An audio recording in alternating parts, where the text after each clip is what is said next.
In theory, there are only 4 styles of parenting. Authoritarian parents are controlling and demand obedience without considering the child's point of view. Permissive parents are loving but don't exert any control. There are no rules. Authoritative parents are firm but loving. They encourage independence within limits. Neglecting parents are uninvolved and often uninterested in their own child. Recently, a 5th style was proposed, but we will come back to that later. The styles range from controlling and demanding to complete freedom, and from cold and unresponsive to loving and receptive.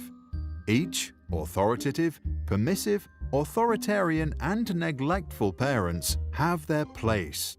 To understand what it means to grow up with parents from each end of the spectrum, we can imagine the lives of 4 children. Sarah's parents are authoritarian. They love their girl, but they believe that strict rules are important to make Sarah become well-behaved and fit into society. If Sarah cries, she's told to stop. If she talks back, she is sent to the corner for time out. If she forgets to take care of her chores around the house, she is not allowed to play with her toys. Sarah learns that suppressing her emotions and following her duties is the way to get through the day. To get the love of her parents and to avoid making them upset, she becomes obedient. However, because Sarah was never allowed to decide for herself or follow her intrinsic interests, as an adult, she doesn't know what she really wants. She begins living a life that seems perfect to her parents and society, but might leave her unhappy on the inside. Permissive parents, like those of Peter, enjoy their little boy so much that they believe they should fulfill all his wishes, give him full freedom, and never say no. Peter enjoys full control over his parents and gets whatever he wants. If he doesn't want to walk, he'll be carried. If he wants ice cream he gets. If he wants to play games, he'll be playing them all night.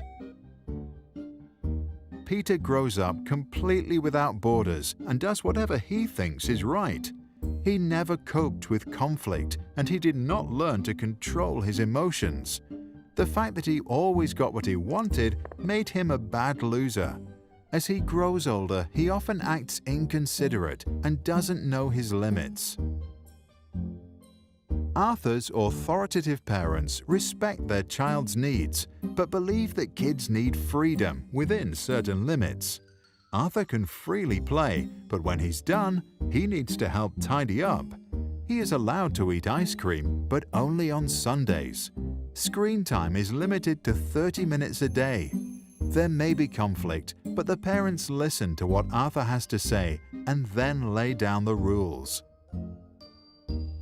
Arthur learns that some things are difficult, but his parents give him all the support he needs to get through it. He develops the strength to endure hardships and to continue following his interests and passions. In class, he bravely expresses his own opinions in an appropriate manner. During breaks, he can show his emotions and act freely. As an adult, he agrees to rules only after they have been discussed and he feels like he understands them. Neglectful parents are usually not present in their children's life. Nora often feels completely alone in the world. She experiences full freedom to do anything she wants to and has plenty of imagination, but she never receives any feedback or even attention. Nora realizes that it doesn't matter what she does because no one cares anyway. The lack of attention leads to a lack of trust in herself and others. She becomes insecurely attached, unable to form healthy relationships, and develops a negative image of herself. To stop feeling unworthy of love, she tries not to feel anything at all.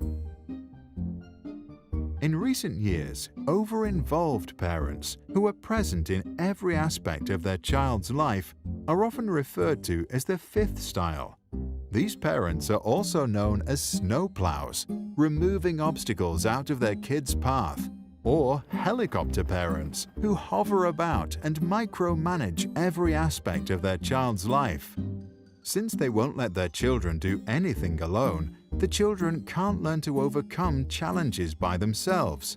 Research infers that these children don't like to solve difficult problems, lack perseverance, and may even procrastinate in protest when something requires a lot of effort. Since most research on parenting is based on self-reports and was done in the US and Europe, it is not clear how strongly the observed effects will hold up in controlled observational experiments or in other parts of the world. The 4 parenting styles were first introduced by psychologist Diana Baumrind. For good parenting, she advised balance of demandingness and responsiveness. Add to that the wise words of Maria Montessori to never help a child with a task at which he feels he can succeed, and parents should do pretty well. What do you think?